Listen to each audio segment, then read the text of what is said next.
Britain's royal palaces.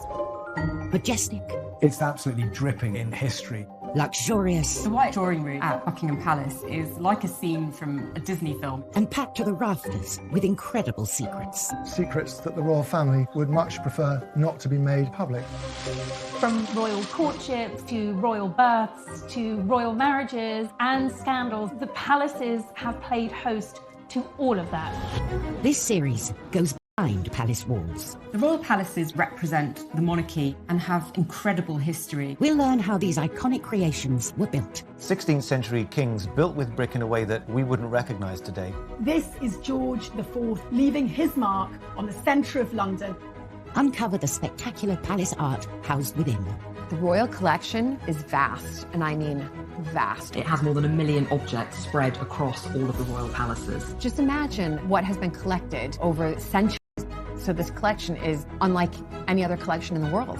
Discover their gruesome stories. It's an amazing insight into the royals' history, but also our common history. Frankly, if you're going to cut the head off a king, it's got to be done in a palace.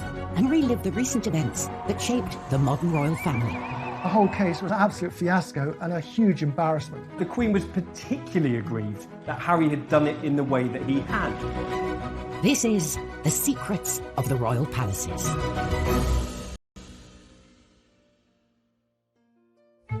This time, we reveal the troubles behind the tribute to one of Kensington Palace's most famous residents. The sculptor has to please every single one of Princess Diana's billions of fans, but also 2 royal princes who are very used to having things done their own way. The epic story behind Windsor Castle's origins as we uncover its ancient kitchen secrets. The food that was made there has fed all kinds of illustrious figures from history. We discover hidden treasures inside a palace within a palace. I mean, this dollhouse, you actually wish that you were miniature so you could go live in it. Explore the mysteries of the strange Balmoral Pyramid. We don't really know who made it, where the materials came from. It just seems to have appeared. And reveal the shocking measures taken to protect a queen in palace isolation. If you break this 16th century lockdown, you will be killed on the gallows.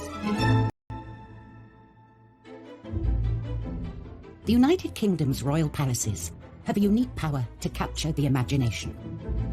Palaces are places where big events of state, big moments in our nation's history happen. And I suppose we've all grown up with this idea of castles and fairy tales and palaces, and you want to see inside the palace walls. So when you actually do get to go inside, it's really Kensington Palace and Holyrood. The buildings themselves are amazing. There's no other country which has this incredible catalogue of its history, of this astonishing institution. One royal residence alone attracts 1.65 million visitors a year, the granddaddy of them all, Windsor Castle. While it may not be called a palace, for over 900 years this fortress has been a home from home to Britain's royalty. Windsor Castle is the largest occupied castle on the planet. I think it's just the most astonishing physical edifice, the way it sits in the landscape, the way it rises up the hill. This vast royal home comprises 951 rooms, including 225 bedrooms, and covers some 13 acres. And its look is straight out of a picture book. It's like when you grow up and you dream of castles, you can't help but think of Windsor Castle. Windsor's fairy tale look is thanks to a monarch obsessed with myths and legends, Edward III, who came to the throne in 1327. Edward modelled himself on the once and future King Arthur. We know him as a myth, but to those in the Middle Ages, he was very real. Basically, everyone thought that Windsor had been anciently founded by King Arthur, and Edward tried to capitalise on that by making it the centre of knightlyhood, of chivalry. But Windsor Castle had been neglected by the previous reign and was no Camelot. What Edward III inherited was partly burned out, it was partly in decaying, and it was badly planned. Edward set about transforming Windsor into a palace fortress on a monumental scale. But finding a workforce to build it wouldn't be easy. England was emerging from the grip of the bubonic plague. The Black Death wreaks havoc. It wipes out a third of British population, a third. Let's just bear that in mind, what that actually means. It means it's extraordinarily hard on a practical level for the king to get workers to Windsor. And so he sends out sheriffs to round up talented masons and carpenters, all to come back to Windsor to work on making his castle bigger and better.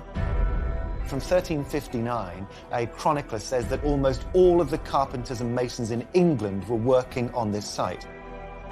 He spent £44,000 creating the basis of a revolutionary palace which had an enormous facade uniting a hall and chapel into something altogether more monumental than had gone before.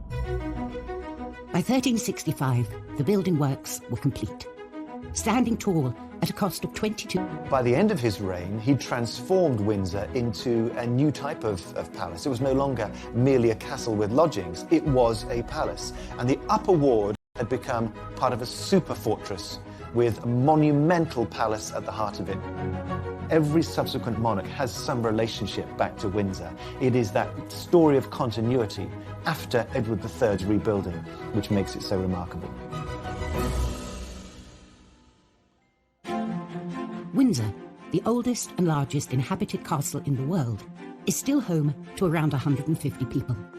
Another palace, Kensington, accommodates so many royals, both major and minor, that its family nickname is the Aunt Keep. One of Kensington's most famous and best-loved residents could soon be immortalised here. In 2017, the historic sunken garden at Kensington Palace was transformed into the White Flower Garden in celebration of the life of Princess Diana. We know that Diana was a huge fan of the gardens at Kensington Palace and would stop by after her morning jog to speak to the gardeners, particularly in the sunken garden. For Princes William and Harry, it's a special place too. William and Harry have got bittersweet memories of Kensington Palace. They loved living there with Princess Diana. She really made an effort into making it a home. And it was incredibly touching to see that Harry and Meghan chose to announce their engagement in that exact spot, a nod to Diana and her being part of their celebration. 20 years after her death sparked national mourning and a sea of flowers outside Kensington Palace, William and Harry commissioned a statue of Diana to cement her legacy, an honour almost exclusively reserved for kings and queens. At Kensington Palace, there's a lovely statue of Queen Victoria in her coronation robes, but amazingly enough, it's made in marble by Queen Victoria's daughter, Princess Louise. So if Diana does emerge there as a statue, she'll be in very distinguished company. Creating a fitting tribute to Princess Diana can be tricky to get right, as previous attempts demonstrate. There are some very, very bad Diana statues out there. They haven't really captured Princess Diana as I think the family would want her to be captured. Whether they're made from marble or marzipan, from the sublime to the ridiculous. There's a whole army of Diana statues in China. And who can forget the incredibly tasteless half-naked one that used to be in Harrods at the bottom of the stairs, barefoot with her and Dodie Fayed both releasing a bird into who knows what. Trusted not to add to this list, renowned sculptor Ian Rank-Broadley was given the commission because his design of the Queen adorned every British corner. So he is aware of how to tread the line between an authentic, genuine representation of someone and perhaps slightly flattering a royal ego or two. He's renowned for making very lifelike effigies of people, often naked, but that probably wouldn't be happening in Diana's case. It's a difficult commission because I think she's a very, very hard person to capture in a sculpture. She was so vivid. The sculptor has to please not only every single one of Princess Diana's billions of fans, but also two royal princes who are very used to having things done their own way. All this may go some way to explaining why the statue has yet to materialise. Now, it's 3 years since the boys commissioned this statue. One wonders what is going on. We don't know whether the delay on the statue is it funding? Have there been second thoughts? Do the brothers disagree about the design? And is this further evidence of the fractious relationship between the two of them? The latest news is the statue might finally be unveiled in time to mark what would have been Diana's 60th birthday in 2021. She was arguably one of the most famous people ever to live at Kensington Kensington Palace, so I think it makes complete sense that you would honour her with a statue in the place that was her home.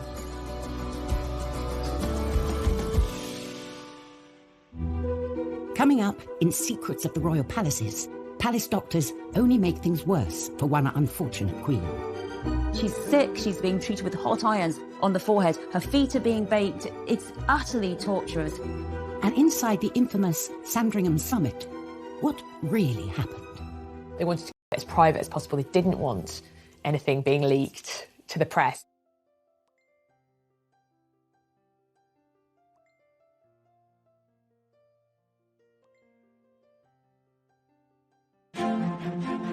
Britain's famous royal palaces, from Buckingham Palace to Holyrood, are homes, workplaces and living monuments.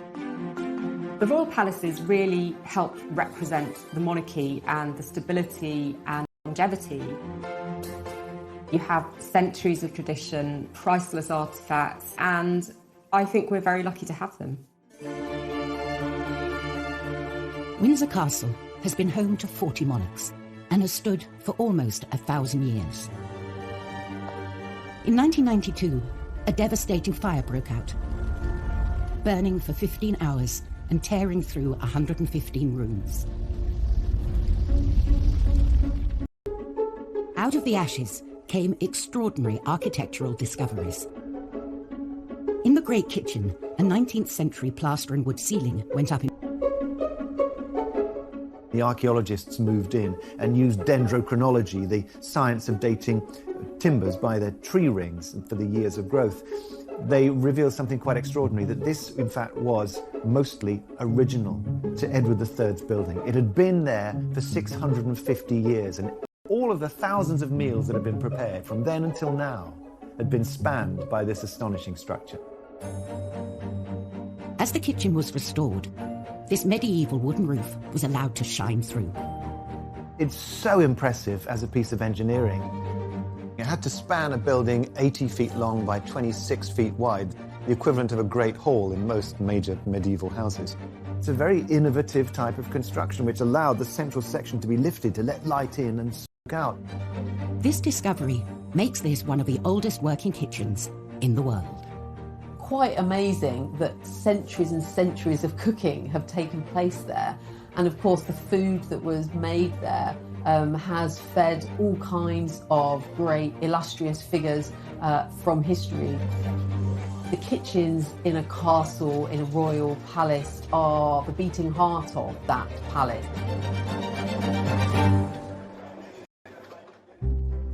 The kitchen itself measures over 2,000 square feet, and throughout history, it's been surrounded by a warren of larders. The Great Kitchen was supported by the early 16th century up to around 19 kitchen offices. And these included things like the spicery, where you knew where things like cloves were, and saffron and cinnamon, if you could get it. And there were words strange to us today, like acatree, which is a place where you store hunted goods, where you'd hang birds, rabbits, for example. All of these had to have different conditions for their storage and preparation, but they had to combine in such a way that the kitchen was a well-oiled engine for the delivery of food. Today's kitchen reveals snippets of its long history, from its medieval roof to the copper pots dating back to the reign of George IV 200 years ago. And as it has done throughout history, it is still preparing banquets to be served in the nearby St. George's Hall.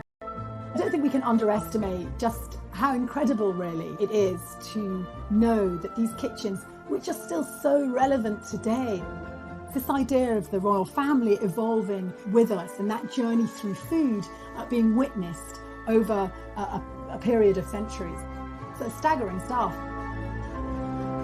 The Windsor Castle kitchens catered for the fairy tale wedding of Harry and Meghan, serving seasonal British food to 600 guests. The honeymoon, though, did not last long before rumours Sandringham was the venue for talks that would decide the future of the monarchy.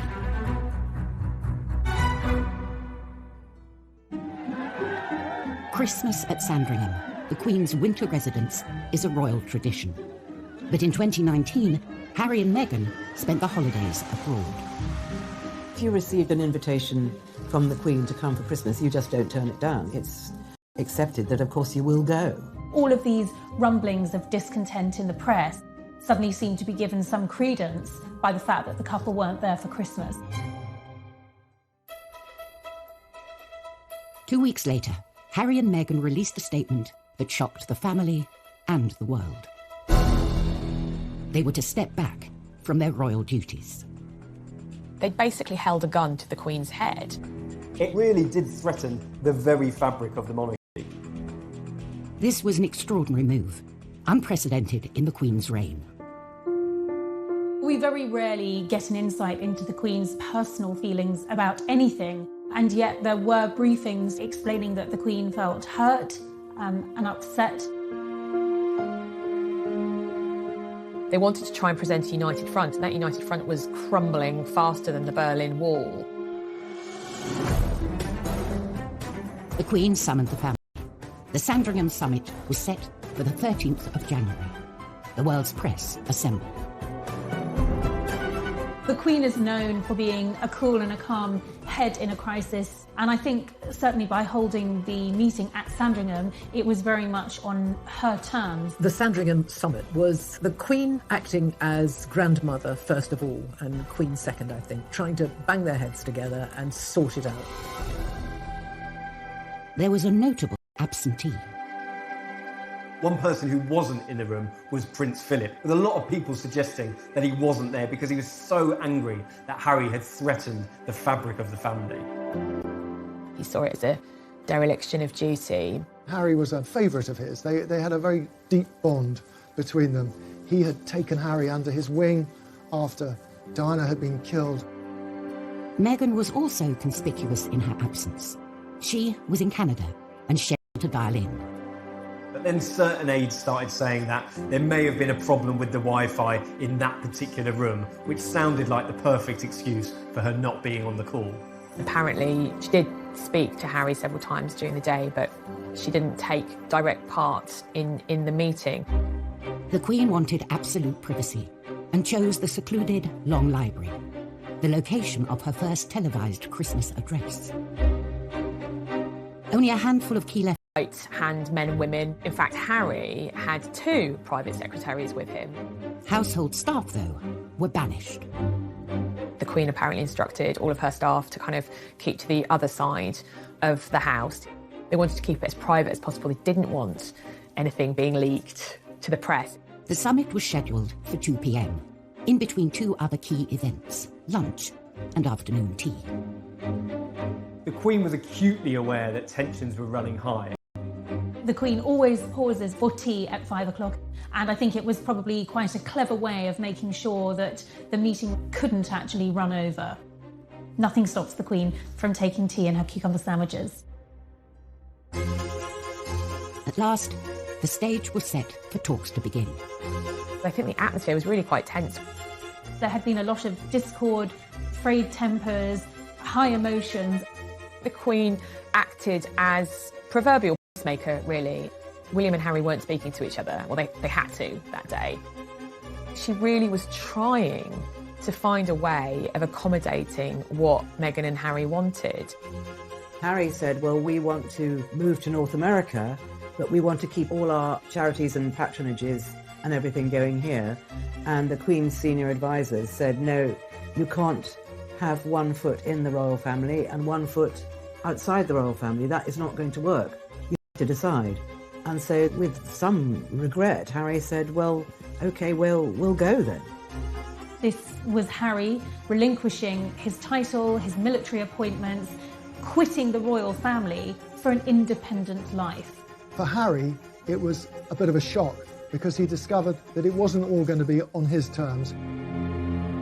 After only 90 minutes, the summit was over, just in time for tea. And the royal family was forever changed. I know that the Queen was very saddened by the fact that they wanted out and they couldn't make it work to remain within the family. I'm sure William was devastated because he was saying goodbye to his brother, you know, his pal. It must have been utterly devastating. But Harry, I guess, had to do what he had to do. The Sandringham Summit was probably one of the important meetings to have happened in the royal family.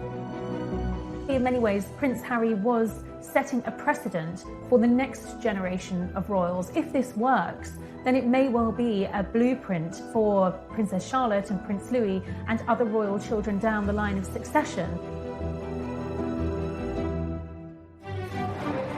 In her 68-year tribulations at her palaces, some monarchs, though, have faced altogether more treacherous and deadly threats within them. Kensington Palace, beloved royal home since 1689, hides a guilty secret: the shocking ill treatment of one of history's unluckiest monarchs. Queen Anne was the last of the Stuart monarchs, and she had a very hard life due to her health, but it was at Kensington Palace where she suffered the greatest at the hands of the doctors who were meant to make her better. Queen Anne suffered from obesity and gout, and was often unkindly described as homely by the court. Her husband, George, Prince of Denmark, was rather drunk, a bit of a bore, but he was quite a good husband. But the problem was that they simply couldn't have a child between them. She was pregnant at least 17 times and had many miscarriages, many stillbirths, many children who lived only a few hours after birth. Had Anne had one living child, I think she'd have gone down as a successful queen who was tormented by bad health. On the morning of 30th of July 1714, Anne was taken very ill. Her doctors say that her gout has travelled up from her leg, up into her nerves and into her brain. So they get these hot irons and they put these hot irons on her forehead, and they get these hot cups and they put them on the thigh to try and get rid of the gout. And they give her this really disgusting concoction to try and make her sick. It's utterly torturous. And she drifted off into death with no help from these doctors who should have been keeping her comfortable, looking after her. And one of her doctors, Dr. John Arbuthnot, said that he thought that no weary traveller could have wanted to rest more than she could, because she was simply exhausted by all her ill health.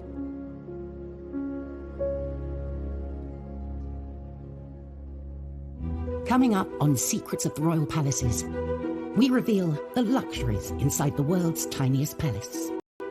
There are bottles of wine and champagne that are actually filled with real wine and champagne. So just in terms of the miniature wine collection, it's probably worth a fortune. And the incredible story behind grieving Queen Victoria's monument to her lost love. To put the whole of Albert in gold was very extravagant and somewhat controversial.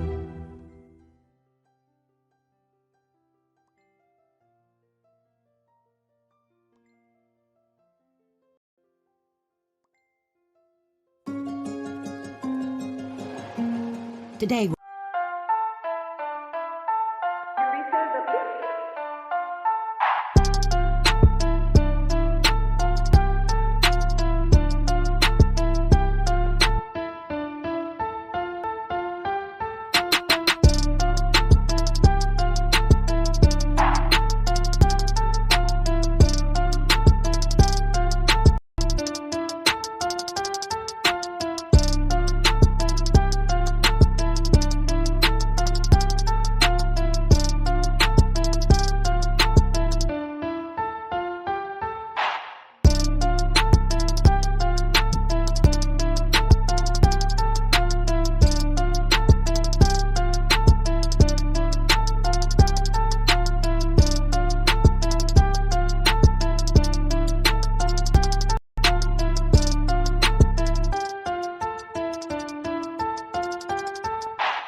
royal palaces are more open and accessible than ever, allowing us a glimpse behind the gilded curtain.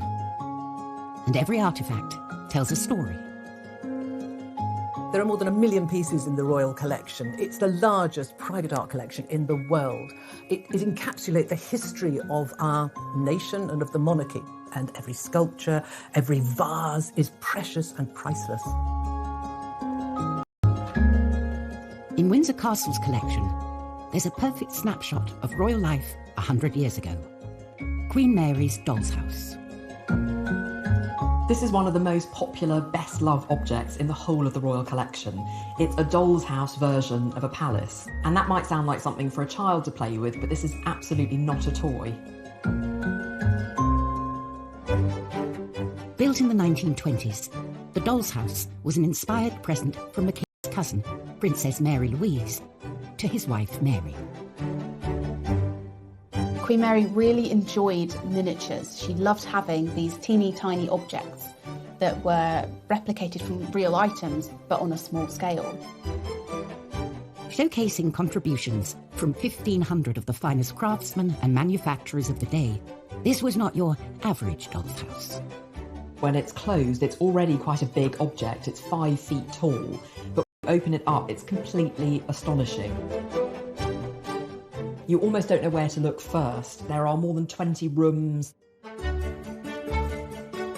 Instead of opening up from the front like a traditional doll's house does, the whole cellars, a garage, a vault, kitchens. It's simply the most spectacular doll's house anywhere in the world. Even more surprising, there's a drawer underneath that slides out with a perfect miniaturist garden inside. Each room of this idealised palace is a treasure trove. Real objects from Windsor Castle were painstakingly replicated at a 1:12 scale, including more than 700 paintings. Artists were sending in copies of paintings they knew were in the royal collection, but they're done on a 1/12 scale with all the skill you see in the original. Real jewellery makers and goldsmiths were actually employed to make this miniature version of the crown jewels. The library would be the envy of any book lover. There are over 500 miniature books in the library, and these include everything from the complete works of Shakespeare to the Bible. From chandeliers and intricate woven carpets to vinyl records to doorknobs, no detail was too small. The tiny palace boasted luxury facilities the average Brit could only dream of in their own home. And they really worked. Electricity was installed throughout the house, controlled by minuscule little light switches. There was even a working lift, and there were taps that had proper hot and cold running water. Astonishingly, even the cellar was the real deal, stocked with over 1,200 mini bottles. There are bottles of wine and champagne that are actually filled with real wine and champagne. They were selected according to vintage. So just in terms of the miniature wine collection, it's probably worth a fortune. All of the pieces that we know of today are still working, and it's carefully cared for at Windsor Castle, where it remains on display today. I mean, this dollhouse, you actually wish that you were miniature so you could go live in it. Being safely tucked away inside a real-life palace, like Windsor Castle, is certainly appealing. Even more so in times of crisis. And when mortal danger threatens, the royals pull up the proverbial drawbridge. March 2020. As a deadly infectious disease swept the country, it was announced the Queen would self-isolate inside Windsor Castle.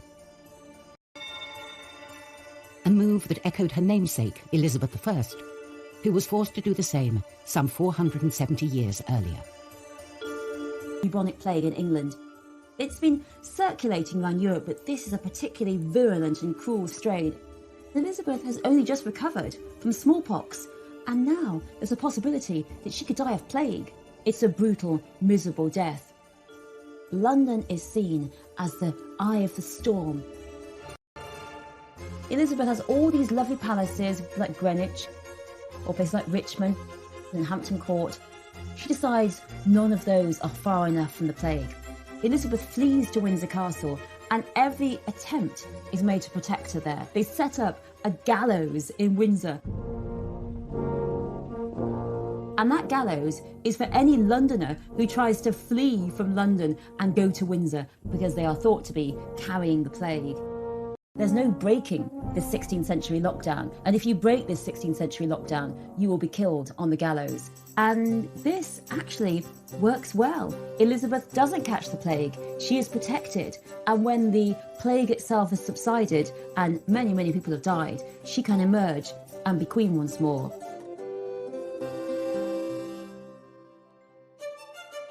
One famous monarch who lived and entertained at Windsor Castle was Queen Victoria. In 1861, her beloved Prince Albert died here and was buried in a specially built mausoleum. It was not Victoria's only memorial to him. A stone's throw from Kensington Palace, Victoria's childhood home, is a gleaming golden giant. It's very bright and golden and slightly gaudy. A monument to Victoria's love for her lost husband. The Albert Memorial is Britain's Taj Mahal. In the autumn of 1861, Prince Albert was diagnosed with typhoid and he died just a few days later. He was only 42 and, of course, Victoria was completely devastated. Thought soon turned to providing a suitable tribute for Albert. Apparently, Prince Albert left instructions that there should be no memorials to him whatsoever. So Queen Victoria obviously ignored that. This memorial would be far from humble. The Queen gave the commission to star architect of the day, George Gilbert Scott. George Gilbert Scott was a pioneer of the neo-Gothic movement. It was a really radical period of architecture and art, looking to the medieval past, to vaults and arches and those sorts of colours and sensations that you get inside a great cathedral. And his vision for Albert's memorial spared no expense. His plan was to build a sort of, and it would have these enormous granite steps leading up to a massive oversized sculpture of Prince Albert. This vision did not come cheap, and a major chunk of Scott's budget went on some serious bling. With all the sculptures, you might see gold gilding used on the face, but to put the whole of Albert in gold, to have him completely gilded, was very extravagant and somewhat controversial, but Victoria loved it. Everything about the memorial coming together was supposed to show Albert as cultured, as visionary. He's sat there holding the plans to the 1851 Great Exhibition, which he himself helped to organise and put together. The memorial would be surrounded by imposing sculptures, celebrating his passion for the British industrial age and the rapid expansion of empire. On each corner, you have the 4 continents. You have Asia, Europe, America, Africa. Then you have monuments to really the things that Britain were founded upon: manufacturing, commerce, agriculture, and engineering.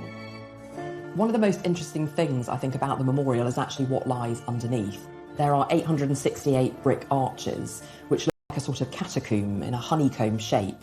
It's a complete feat of engineering, and it supports this enormous set of granite steps above.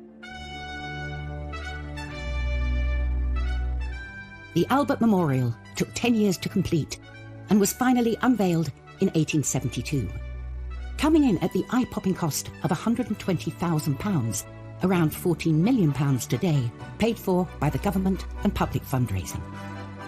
It's a really hugely ambitious memorial. It's about a vision outwards and forwards. But I love the fact that it's also, on another level, a really intimate gesture of the deep love and the lovesickness of Victoria after Albert's death. Still to come on Secrets of the Royal Palaces, the other Albert Memorial, we discover the mysterious Balmoral Pyramid. It is really not what you would expect to see in the middle of the Scottish Highlands. And we reveal the secret structures of the chapel at Windsor Castle. There are no mistakes in this building. There's absolute refinement in the way that the bases of the columns produce shafts that rise through the architecture, around the vaults, and then back again.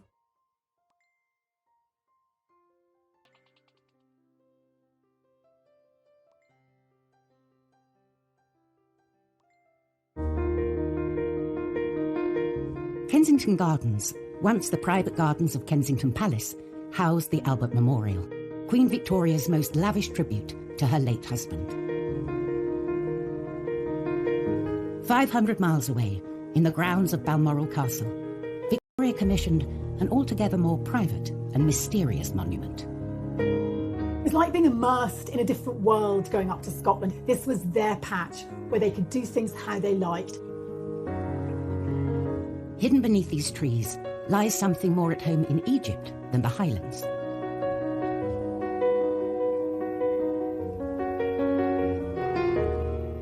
A stone pyramid, so strange and so puzzling, it still raises questions today. The mystery of the Balmoral Pyramid actually runs even deeper. We don't really know who made it, where the materials came from, when it was constructed exactly. It just seems to have appeared.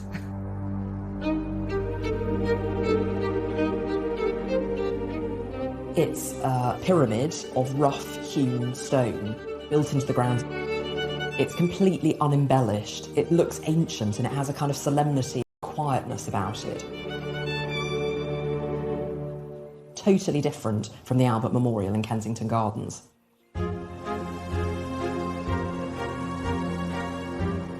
The pyramid was built from granite in 1862, but other details are shrouded in mystery. We still don't know who built it or how. The inscription reads his broken-hearted widow, Victoria R., 21st of August, 1862.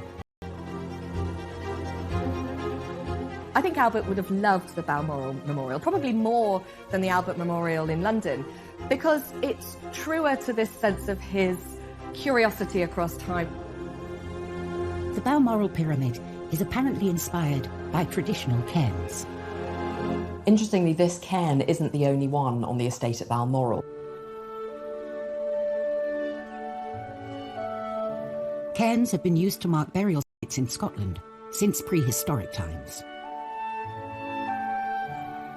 Cairns have an ancient history.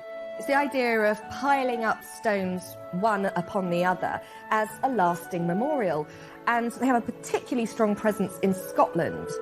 Victoria knew this. But Albert's cairn is one of a kind. The thing that's different about the Albert one is it is very smooth. Its simplicity and its symbolism are so powerful. I think just the fact that they're located away from everybody as a place where Victoria could privately remember her husband too, there's something very powerful about that. Victoria's preoccupation with the afterlife was not unusual. Religion and monarchy are inextricably linked. A royal chapel is as important to any palace as a banqueting hall or shiny gates. All royal chapels, though, were not created equal. Within the grounds of Windsor Castle stands an extraordinary building. It's the place where the royal family mark some of the most important moments in their lives. St George's Chapel, I mean, it's almost a joke that it's called a chapel. It's a thumping great building, and it's the first thing you see, literally, when you arrive. And it's one of the most stunning spaces within all the royal palaces. This is the kind of show-stopping piece in that fortified citadel. The chapel was the brainchild of Edward IV, a Yorkist king who seized the English throne during the War of the Roses. He'd won the crown, but he realised his palaces were missing something important. Edward IV had a big problem, because where was he to be buried? Where was his family to be buried? Westminster Abbey had been the traditional resting place of English monarchs, but it was filling up. Edward set about building a new royal burial site at Windsor. He wanted a place where he could ultimately be laid to rest, but importantly, his family, his dynasty could be commemorated. Edward died in 1483, and although he never saw St George's Chapel finished, he was the first to use it. There are no mistakes in this building. There's absolute refinement in the way that the bases of the columns produce shafts, rise through the architecture, around the vaults, and then back again. It is a work of utter refinement. It's heartbreaking in its beauty. When the stained glass glowed and when the paint was fresh, It must have been like a boiled sweet. St George's Chapel is now the burial site of 10 monarchs. For the Queen, it's a deeply personal site. Both her parents and her sister Margaret lie at rest here. But this building is more than a mausoleum. For over 500 years, it's been a place where the nation can share in the royal family's joy.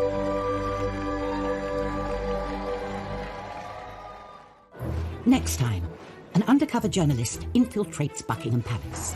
He even served the Queen and the Duke of Edinburgh their breakfast. Royal emotions run high in a family feud over Sandringham. The Queen Mother was horrified that a house that she loved might be threatened with demolition. And we uncover Windsor's own Da Vinci Code. Can you imagine the changes that might have come about had we discovered them earlier?